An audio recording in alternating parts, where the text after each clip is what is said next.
W dzisiejszym odcinku zaprezentuję Wam portfel sprzętowy Keystone Pro, jego unboxing oraz konfigurację. Zapraszam na intro.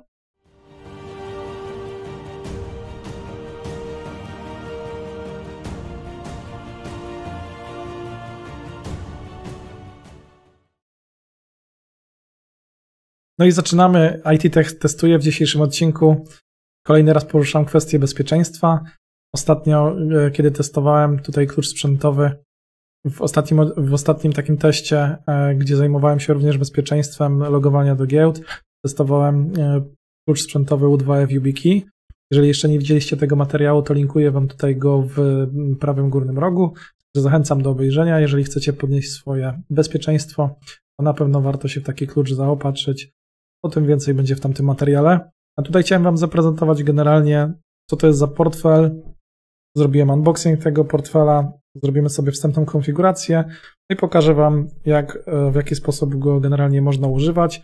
No i wskażemy sobie jego plusy, minusy, także myślę, że to będzie ciekawy materiał. Tutaj na samym początku mały disclaimer. Portfel otrzymałem na testy bezpośrednio od producenta. Materiał jest zaznaczony jako sponsorowany, ponieważ w polskim prawie UOKiK tak wymaga, żeby jeżeli ktoś otrzyma, nie wiem, urządzenie albo cokolwiek takiego na testy, dlatego tak oznaczam. Zaznaczam, że materiał nie jest sponsorowany w tym sensie, że nie otrzymałem wynagrodzenia za ten materiał. No i jest to moja subiektywna opinia, całkowicie niezależna na temat tego portfela sprzętowego. A teraz przechodzimy do unboxingu. Zobaczmy, co my tutaj mamy w takim razie. Spójrzmy sobie, jak to wygląda. Tutaj po otwarciu pudełeczka mamy taki oto śrubokręcik, zobaczcie. No i co tutaj jeszcze mamy? Jest nasz tablet Keystone. Spróbujemy to wyciągnąć. Zobaczymy dalej, jak to wygląda. Na 24 słowa w sumie, także... A teraz tylko sobie zobaczyliśmy zawartość tego opakowania pięknego. Śrubokręcik można schować. Cyk. Ok, to bierzmy się za rozpakowanie naszego portfela. Tutaj mamy super narzędzie. Nożyk do tapet. No i delikatnie sobie spróbujemy to otworzyć. Z nich jest zaplombowane. Są plomby takie z napisem Keystone, także możemy sobie zobaczyć, czy było to kiedykolwiek otwierane. No i sprawdźmy sobie w tym pierwszym niezaplombowanym pudełeczku, to podejrzewam, że będą jakieś dokumenty, papiery, takie rzeczy prawdopodobnie. No, jakaś papierologia. Kabelek USB. Tutaj zwykłe USB, a z drugiej strony mamy złącze USB-C. No i tutaj mamy baterię. Sobie ten kabelek rozpakuję. No i oczywiście tę baterię dam sobie za chwileczkę do ładowania. Raczej podejrzewam, że będzie ona pusta. Sprawdzimy jeszcze długość tego kabla. No taki mniej więcej na 1 metr mniej więcej ten kabelek. Dobra, no to pierwszą część mamy, słuchajcie, rozpakowaną. Już sobie to chowamy i odkładamy. Bateria nam się w tym czasie ładuje. No i przechodzimy do portfela prawdopodobnie. Zobaczymy sobie, jak to wygląda. Natniemy sobie te plomby. No i mamy. Tutaj mamy krótką instrukcję. Znowu mamy kolejny kupon, też 5% do wykorzystania. Także to sobie też odłożymy na bok. Też karteczka. No i mamy. Podpisuj to, co widzisz. Tak bym to przetłumaczył na język polski. Zobaczmy sobie, jak wygląda to urządzonko. No, nie jest jakoś specjalnie lekki, tylko że on nie ma baterii teraz w tym momencie. No i tutaj mamy tak, czytnik linii papilarnych w tym miejscu, aparat do skanowania kodów QR. No i tutaj mamy wejście na kartę SD, której nie ma w zestawie, także to jest bardzo ważne, trzeba tę kartę sobie osobno dokupić. No i tutaj mamy taki fajny napis Keystone Pro. No powiem Wam, że fajny taki grafitowy kolor, także bardzo, bardzo fajny, dosyć taki, pierwsze wrażenie dosyć solidne. Teraz zobaczymy, tutaj jest możliwość odpięcia baterii. No i to jest właśnie ten dock na 4 baterie. Co jest fajne, To jest magnetyczne, zobaczcie. Także nie trzeba tutaj wpasowywać, tylko robicie sobie tak. No i generalnie to się dopasowuje. Także podładuję sobie baterię. Z tego co widziałem na stronie, to musi być około 70%. No i będziemy zaraz odpalać oczywiście tą konfigurację. Tutaj sobie zobaczymy jeszcze zawartość pudełeczka do końca. Tutaj jakaś naklejka z numerem seryjnym. I tutaj mamy te karteczki na seedy. 3 sztuki, także to sobie możemy, jak ktoś będzie chciał wypisać. My oczywiście mamy tego tableta tak zwanego. No i zobaczcie tutaj, żeby wystartować cased.one / na start. No i tutaj, tak jak mówię, mamy opis przycisków, guzików. To już generalnie widzieliście, jak to wygląda.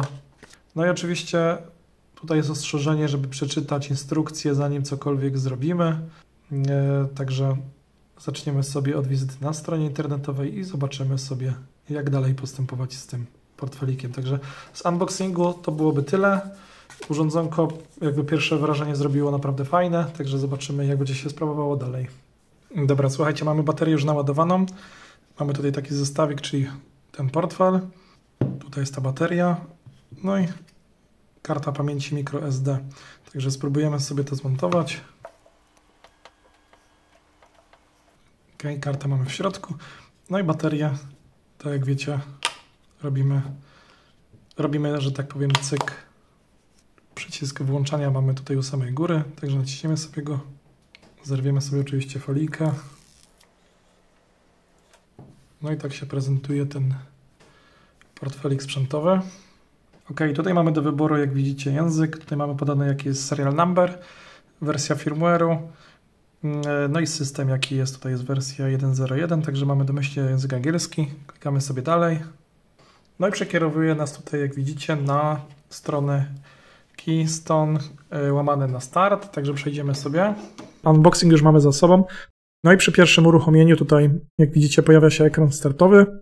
Następnie tutaj mamy informację o firmware'ze, o systemie i tak dalej. Także klikamy sobie Next. Potwierdzamy dalej. Przechodzimy klikamy na Scan QR Code. Pokazuje się oczywiście QR Code.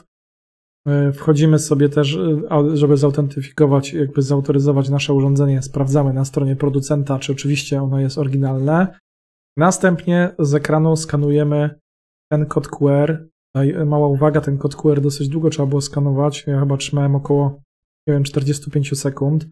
On jest taki generalnie żywy jakby, więc tutaj no, trzeba cierpliwie dosyć go zeskanować. No i potem przepisujemy ten kod, który tutaj się pojawił bezpośrednio na urządzeniu, na portfelu.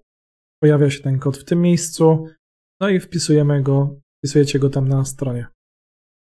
I następnie należy zatwierdzić, kliknąć Verify.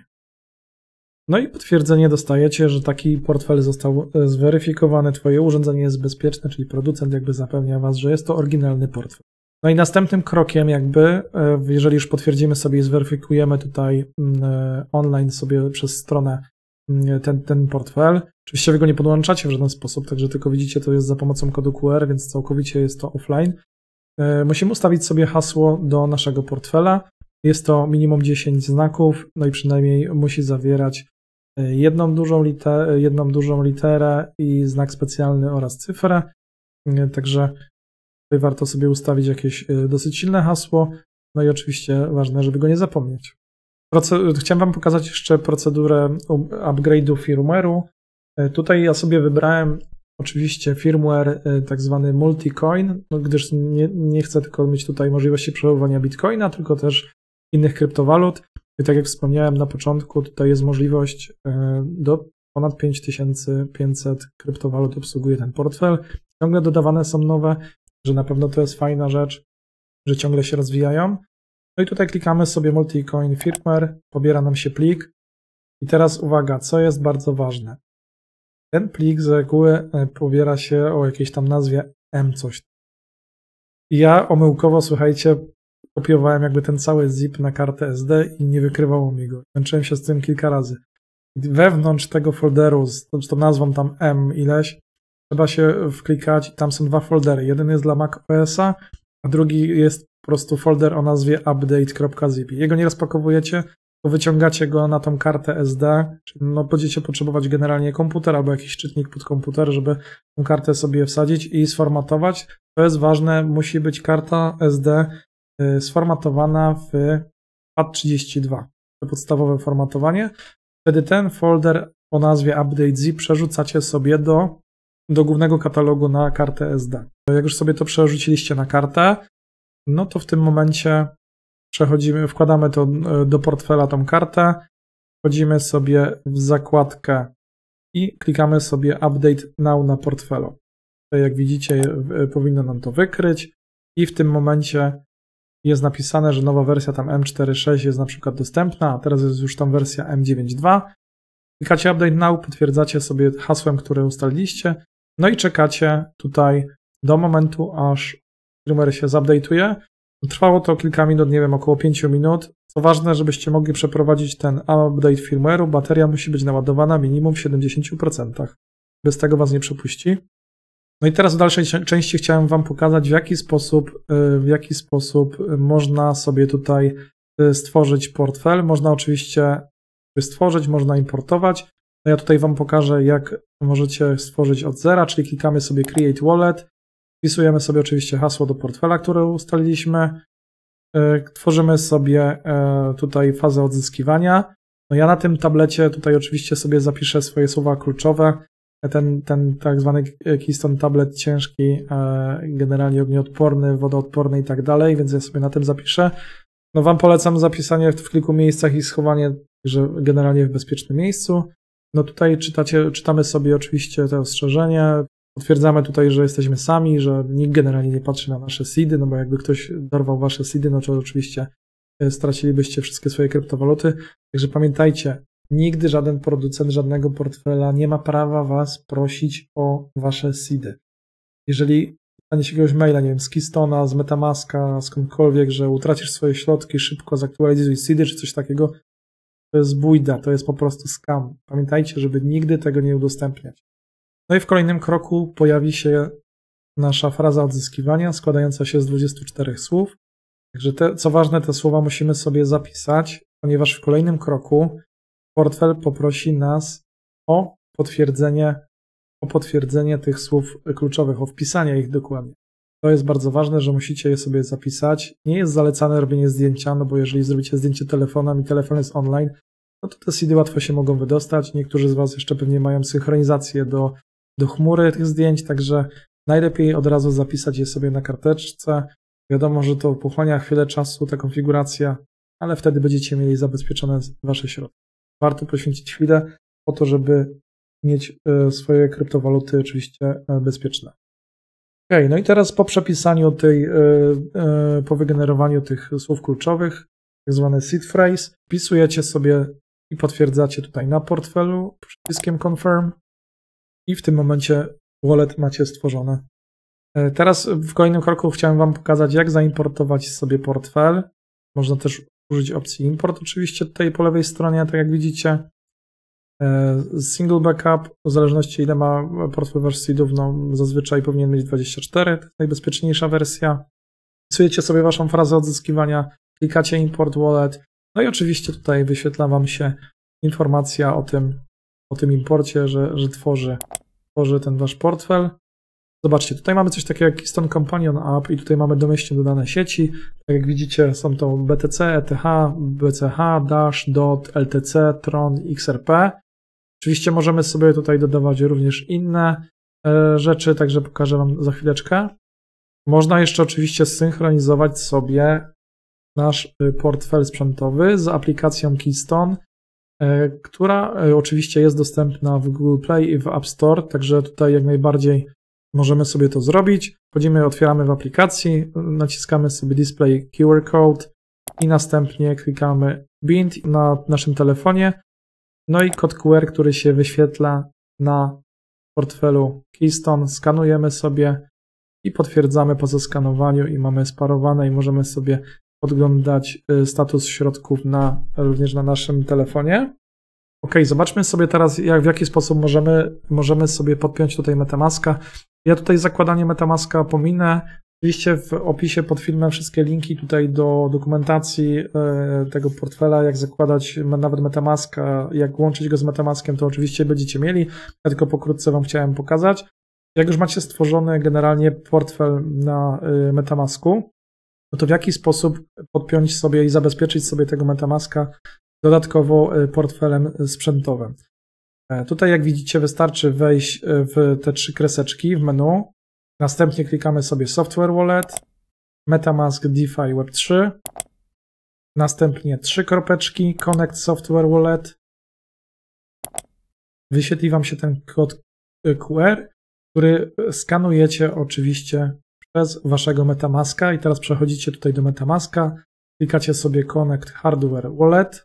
Tutaj najpierw klikacie na tą ikonkę profilu w prawym górnym rogu, następnie Connect Hardware Wallet. No i wybieramy sobie QR Based i następnie Continue i skanujemy sobie tutaj kamerą z naszego urządzenia, z naszego komputera bądź z naszego telefonu kod QR, który wygenerował się na naszym portfelu Keystone. Następnie pojawiają się konta do zaimportowania. Tutaj wybieramy sobie, które chcemy zaimportować na portfel.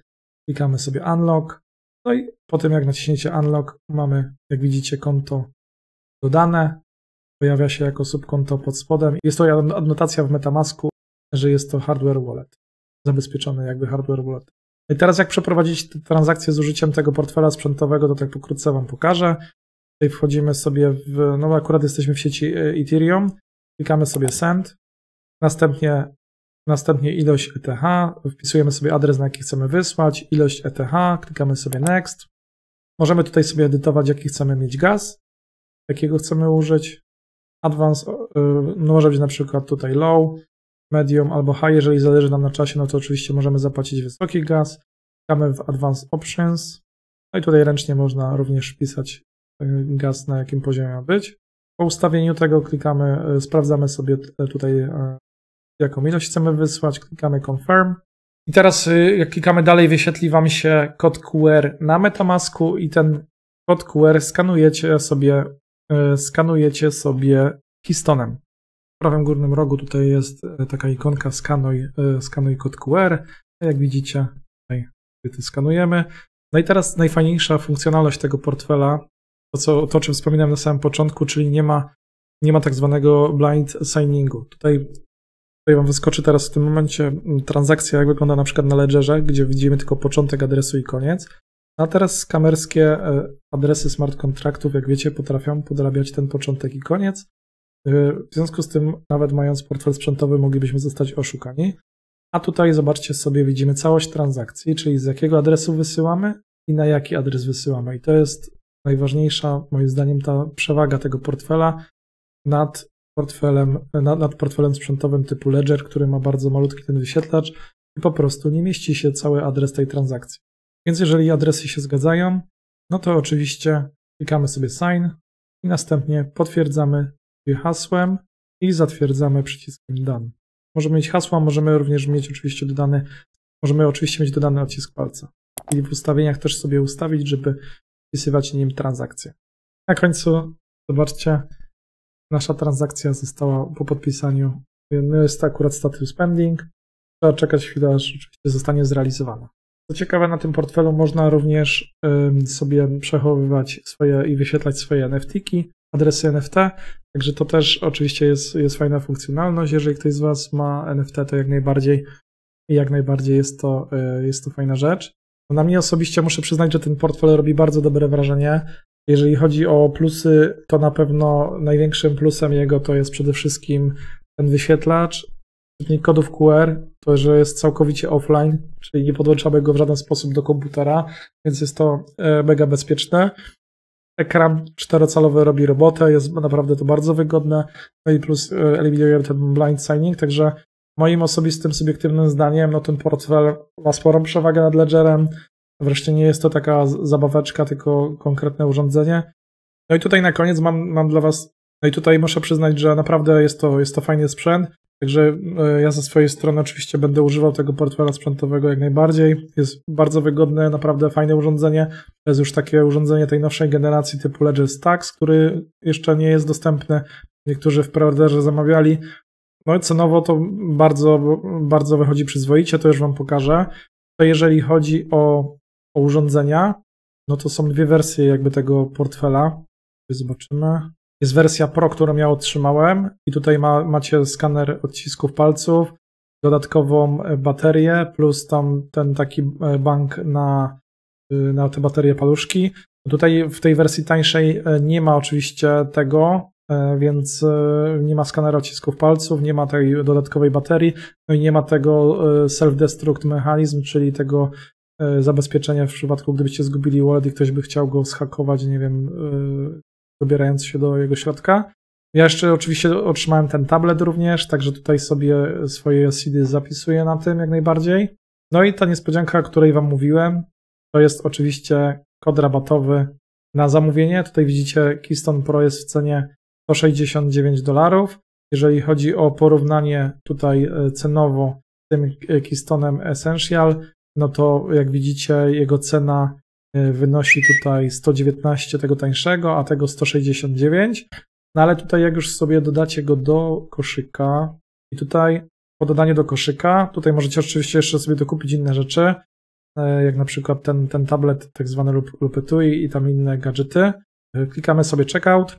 No jest tutaj miejsce na kod rabatowy, więc wpisujecie sobie kod, tak jak moja nazwa użytkownika na Twitterze i w innych mediach społecznościowych, czyli it.podłoga.pl. Klikacie sobie apply i zastosuj. No i macie 30% zniżki tutaj na zakup tego portfela. Udało się dogadać ten rabat na poziomie 30%. Także za $118 możecie mieć już tą wersję Pro, czyli można powiedzieć, że stosując ten kod rabatowy możecie zakupić ten portfel Pro w cenie w zasadzie tej wersji Essential, czyli tej tańszej.